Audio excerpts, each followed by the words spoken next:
Christ is the initiator of the church. It is something based on his will, his desire, his intentions. He desired it to be. He started it. He initiated it. He brought the church into being. Christ is the builder of the church.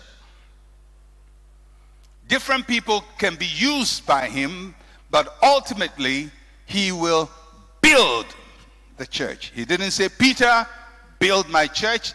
He didn't say, John, build my church, or James, build my church. He says, I will build my church. He may use people, but he's the builder.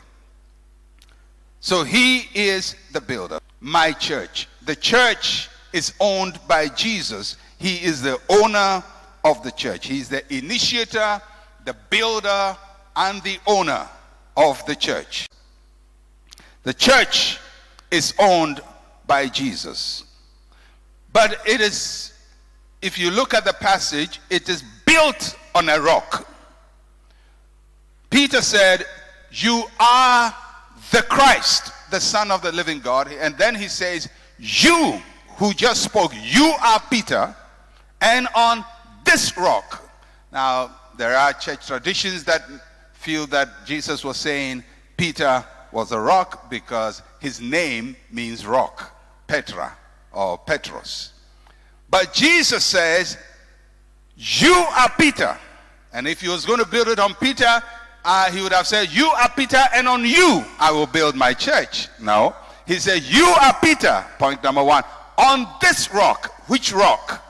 The rock of what Peter just said. You are the Christ, the Son of the living God. In other words, for a church to become a church, or an assembly to be a church, it must be built on one foundation, that Jesus Christ is the Son of God.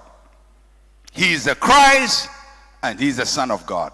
Any assembly, even if it calls itself Christian, that does not acknowledge Jesus as Christ and the Son of God, is not a church. It may be a religious organization, it may be whatever it is, but it is not a church. For it to become a church, it must be built on Jesus Christ, the Son of the living God. That is a rock on which we build. His mission, his origin, his deity, Jesus Christ, the Son of God. Then he says the gates of hell shall not prevail against it, or the gates of Hades shall not prevail against it. What that phrase, gate of Hades, simply means death. In other words, I'm going to build my church and death cannot stop it. But why did he say that? Because Jesus was about to die. And he says, even if I die, the church will still go on. That was in reference to his resurrection. But he also meant to his disciples that even if people kill you and persecute you and fight you, the church will still go on. And throughout the story of Christianity, Christians have been persecuted, they have been murdered, they have been killed. In the early church, people were beheaded, people were cut into two, people were boiled in water. But the church could never be stopped, because the gates of Hades, no death can stop the church.